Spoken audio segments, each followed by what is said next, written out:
रोहित सुशांती और सृष्टि की बातें आ रही थी कि सलमान ने स्टार्टिंग बोला कि सृष्टि आप तो नज़र ही नहीं आ रहे हो, नज़र ही नहीं आ रहे हो, and then suddenly Rohit Sushanti घर पर एंटर हुए, एंड देन जो फिर एक बड़ा सा फ्रेम हमें दिखा। जब रोहित आया था घर में, फर्स्ट डे ही सेड, जब उसकी सृष्टि से कोई दोस्ती भी नहीं थी, the day when he entered to the house he said कि यार घर में कोई सुंदर सी बैचलर लड़की नहीं है क्या, मुझे लव ट्रैक चलाना है।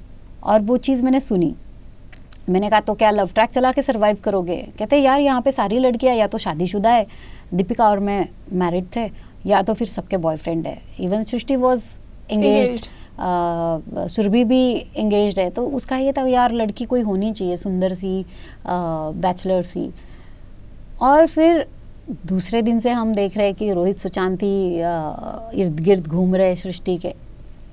और मैंने ये चीज़ कही भी थी जसलीन से, मैंने कहा ये ना इसको पकड़ेगा अभी बेचारी सृष्टि को, और इसके आजू बाजू घूम के ये बेचारी कहा, मतलब सृष्टि ने भी तो पूरा साथ दिया ना उनका, जिस तरह से सृष्टि उसके दोस्ती की, सृष्टि को वो जो दोस्ती जेन्युइन लगी और सृष्टि उस जाल में फंस गई।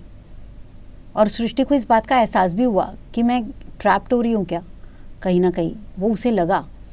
पर इसने तो जाल बुनाई था फॉर श्योर कि मैं ये तो करूँगा और मैं किसी तरह सर्वाइव करूँगा। और उसके एक वीक बाद जब सृष्टि नॉमिनेट हुई थी और बच गई थी, तो उसने उसको कहा भी मेरे चक्कर में बच गई है तू।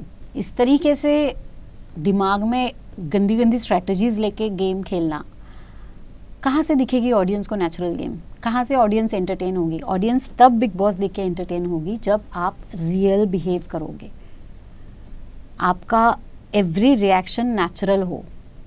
अगर आप दिमाग में सब पका के आए हो खिचड़ी और उसे एग्जीक्यूट करने की कोशिश कर रहे हो उस प्लान्स को, तो वो ऑडियंस के समझ में आता है यार। ऑडियंस ने भी अभी 11 सीजन देख लिए है, राइट, देख लिए। जैसे फॉर एग्जांपल विकास और शिल्पा की जो फाइट थी, वो जो ट्रैक था, दैट वाज सो रियल।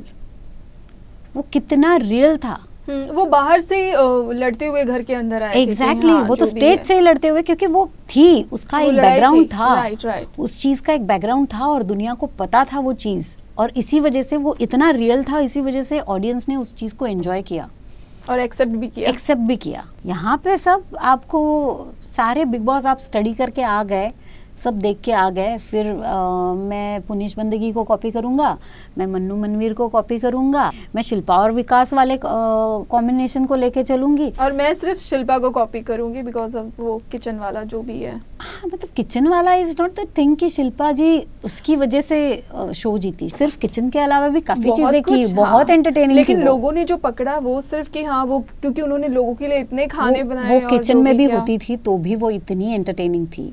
उनका बात करने का तरीका, पहले 5 हफ्ते तो विकास के पीछे बुरी तरह से पड़ गई थी वो।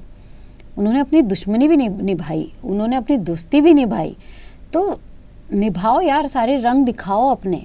यहाँ पे लोग है ना एक ट्रैक पकड़ के आते हैं और उसी पे चलने लग जाते हैं, भले वो सही लगे और गलत, सही लगे या गलत। आप अपने सारे पर्सनालिटी के सारे रंग दिखाओ, हर चीज दिखाओ अपने अंदर की। एक ट्रैक पकड़ के उसी पे चलते रहोगे तो कहीं नहीं पहुंचोगे। अगर आज मेरी पर्सनालिटी को किसी से मैच करने की कोशिश करो, the way I was in Bigg Boss Marathi, कि I was not only kitchen thing, मैं टास्क भी सारे करती थी और पूरे दम लगा के टास्क करती थी। मेरा टास्क में भी कोई मुकाबला नहीं था। वो हमने 12 में भी आपके टास्क देखे हैं। टास्क भी करती थी, किचन भी हैंडल करती थी, और मजे भी करती थी, मस्ती भी करती थी, फनी भी होती थी, रोती भी थी, रुलाती भी थी।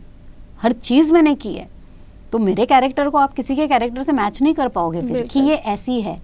आप लगो तो ऐसे लगो कि दुनिया आपको सिर्फ आपके नाम से पहचाने, आपकी तरह वो देखे आपको कि मेघा मेघा है। आप अपने नाम की मिसाल पैदा करो ना, दूसरों को कॉपी करके शो में आने से अच्छा है।